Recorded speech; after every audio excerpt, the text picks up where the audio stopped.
Fala galera, tudo bem com vocês? Aqui é Felipe Fernandes em mais um vídeo do canal Vida e Cultura Cristã. E no vídeo de hoje eu vou estar comentando toda essa polêmica em cima da Vitória Souza, da pastora Renálida, terem ido no aniversário do Ítalo e a forma que a Vitória Souza tem sido massacrada pelos evangélicos. Mas antes eu gostaria que você deixasse seu like, você se inscrevesse no canal e por favor que vocês comentem no canal, por favor, para dar engajamento e tudo mais. Bom galera, muito prazer, para quem não me conhece, eu sou o Luiz Felipe Fernandes de Niterói, sou músico, praticante de artes marciais e professor. Eu gostaria de fazer um exercício mental com vocês. Notemos que o número de evangélicos tem crescido assustadoramente, principalmente o número de adeptos das igrejas pentecostais e neopentecostais. Vamos lembrar que neopentecostalismo é um nome dado ao movimento pentecostal que surgiu no final dos anos 60 e início dos anos 70. Igrejas como a Igreja Universal do Reino de Deus, a Igreja da Graça, a Igreja Mundial, a Sara Nossa Terra.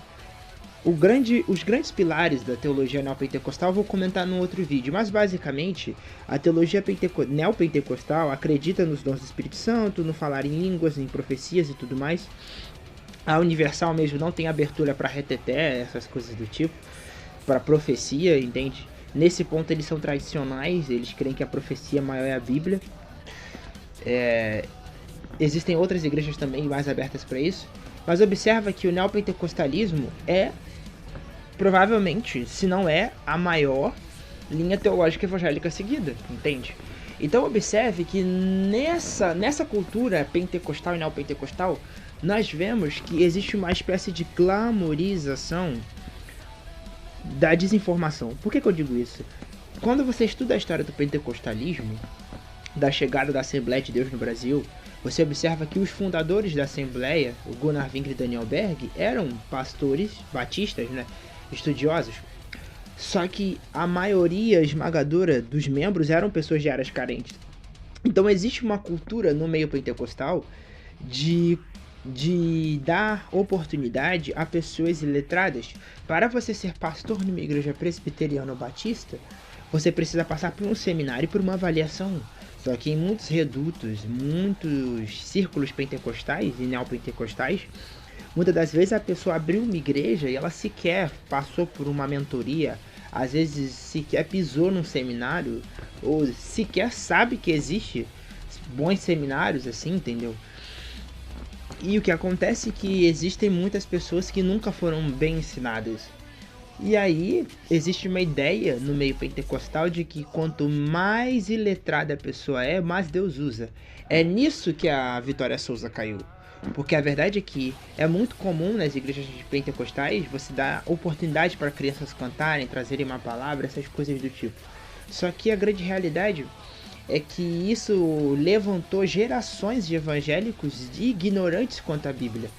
Num país onde as pessoas estudassem mais a Bíblia, uma pregadora como a Vitória Souza jamais seria requisitada para pregações.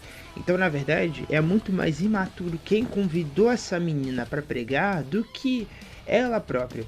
Ela acabou sendo uma vítima desse sistema. Eu não estou tirando a responsabilidade dela, mas notemos que pessoas de idade, pessoas mais velhas, estão tendo ela como referência de teologia. Então observa que o que prende uma pessoa realmente a Cristo é a palavra de Deus sendo pregada. Deus pode se manifestar com milagres e curas, só que isso não vai te firmar na igreja. Haja vista que os evangelhos sinóticos, né, Mateus, Marcos e Lucas, vão mostrar principalmente que muitas das pessoas que Jesus curou foram pessoas que na sexta-feira da paixão pediram a sua morte. Então não vai ser o milagre que vai fazer você ficar na presença de Deus, e sim uma mudança de vida baseada no resultado da pregação da palavra.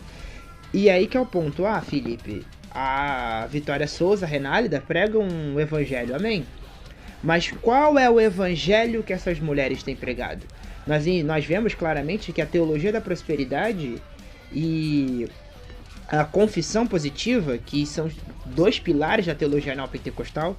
A confissão positiva, essa coisa de você falar eu recebo, eu falo, eu aconteço, tá repreendido, ou seja, a pessoa ela tem uma doença, mas ela fala, eu não tenho doença, eu não aceito isso na minha vida. Você pode não aceitar, mas você tem uma doença. A gente está falando de uma coisa racional. Você pode crer que Deus vai te curar, mas essa doença está ali, até Deus curar você está com ela. Isso aí é uma questão de racionalidade, não é uma questão de falta de fé. A fé tem que ser racional. Romanos 12, versículo 1, São Paulo diz que devemos dar um culto a Deus, nosso culto, Paulo diz que devemos manter os nossos corpos como sacrifício vivo, santo e agradável a Deus, que é o nosso culto racional. Entende? Vosso culto racional, aliás. Então, a grande verdade é a seguinte: um evangelho que cria pessoas que não... Deixa eu me organizar melhor. Alguém disse, se eu não me engano foi o Paul Washer, que um lugar onde o verdadeiro evangelho não é pregado gera falsas conversões. A Vitória Souza atrai um público que, na maioria das vezes, é ignorante quanto à Bíblia, e principalmente é ignorante quanto ao que é ser um cristão. Entende? A Renálida, por sua vez, ela já tem um público bem mais voltado para essa coisa de revelação, mais voltado para essa coisa de movimentos, entendeu? E a grande verdade é que o Brasil é um país místico, vamos colocar assim. O Brasil, segundo os censos religiosos, mostraram que o Brasil é o país mais espírita do mundo. Aqui, religiões como a Umbanda, a Quimbanda, o Candomblé e o espiritismo kardecista são muito fortes. E na década de 2000... foi mostrado pelos censos que o espiritismo kardecista foi a religião que mais cresceu. Então observe que o brasileiro tem por si só, principalmente o carioca, e eu acredito que o pessoal de Minas Gerais também, por serem estados bem católicos, vamos colocar assim, a Umbanda mesmo surgiu na minha cidade. Observe que, apesar de que há divergências de fontes, né? Umas fontes dizem que foi em Niterói, outras dizem que foi em São Gonçalo, enfim, vocês que lutem. Observe que o brasileiro já tem uma inclinação para o místico. E observe, isso aí é uma crítica bem sensata, que você vai ver muito mais mulher em culto neopentecostal do que homem, porque mulheres são mais emocionais, isso é normal.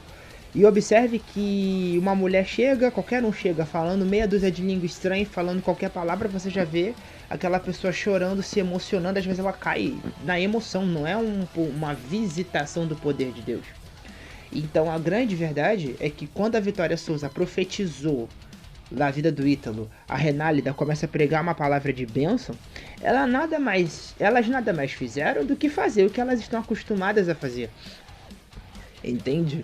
Porque a grande verdade é que, observe que igrejas como a Batista, a Presbiteriana, a Anglicana, essas igrejas históricas, são taxadas de igrejas sem poder, só que observe o nível de vida das pessoas e observe o nível que frequentam a maioria dessas igrejas, não dizendo que pentecostais não têm vida boa, quero deixar claro. Observe, por exemplo, a Assembleia de Deus Ministério do Belém, observe a Assembleia de Deus de Alphaville, do Ministério de Madureira. Observe várias igrejas pentecostais conhecidas. Existe gente da classe alta, eu não estou falando disso. Eu estou falando do modus operandi do pentecostal e o modus operandi do tradicional. Os cultos tradicionais não são cultos voltados à emoção, entendeu? E o mesmo Deus que age numa igreja age em outra. Só que as pessoas ficam esperando manifestação de poder e as pessoas esperam que um pregador que é cheio de Deus, ele vai falar em línguas, ele vai fazer meia dúzia de barulho, quando na realidade a Bíblia vai dizer que quando Elias estava na caverna, veio um terremoto, veio o vento, veio o fogo e Deus não estava naquilo, só que Deus falou na brisa suave. Então, tanto a Renálida quanto a Vitória Souza são produtos desse evangelho que o povo brasileiro vive. Certa feita, eu pregando numa Assembleia de Deus, eu citei uma frase do Paul Washer que disse o seguinte, que o falso profeta é o castigo de Deus para o falso cristão. Ou seja, o falso profeta só prospera porque existe o falso crente para bancá-lo. Lembra de Balaão? Balaão foi bancado por Balaque para profetizar maldições contra Israel. Entende? Então, na verdade, o falso profeta lucra com a destruição da igreja. O falso profeta lucra com a destruição do povo de Deus, porque o livro de Oséias fala, meu povo foi destruído por falta de conhecimento. Então basicamente agora o povo evangélico está massacrando a menina, sendo que na realidade foi o próprio povo evangélico que criou Vitória Souza. E são outras meninas que vão surgir como ela da mesma forma, entendeu? É uma pena que parece que ela acabou com o ministério dela, e olha que mal começou, né? Ela poderia se acertar, podia acertar o seu caminho. É triste ver como ela mesma não suportou essa pressão. Observe também que ela é muito nova. Então, na verdade, uma criança, vamos colocar assim, não deveria passar por esse tipo de exposição e pressão psicológica, entende? Ela virou um produto, entendeu? E um produto bem quisto vai ter muitos consumidores para ir atrás dele. Então, na verdade, eu acredito que eu já esgotei bastante o assunto. Mas, basicamente, resumindo tudo isso que eu falei, é um evangelho. Aliás, eu tenho que acertar a frase de novo. Vou citar novamente a frase do Paul Washer. Um falso evangelho, quando é pregado, produz falsas conversões. E aí, ao ponto, ela disse que ganhou 20 almas para Jesus naquele aniversário. Glória a Deus por isso. Mas quantas daquelas pessoas vão permanecer na presença? Levantar a mão, muitos levantam. Mas será que vão permanecer? E aí que é o ponto. Vou conversar sobre isso mais à frente, tá bom? Mas de qualquer forma, eu quero que você deixe seu like, comente, pelo amor de Deus. E é isso aí, galera. Até o próximo vídeo, se Deus quiser. Lipe desligando.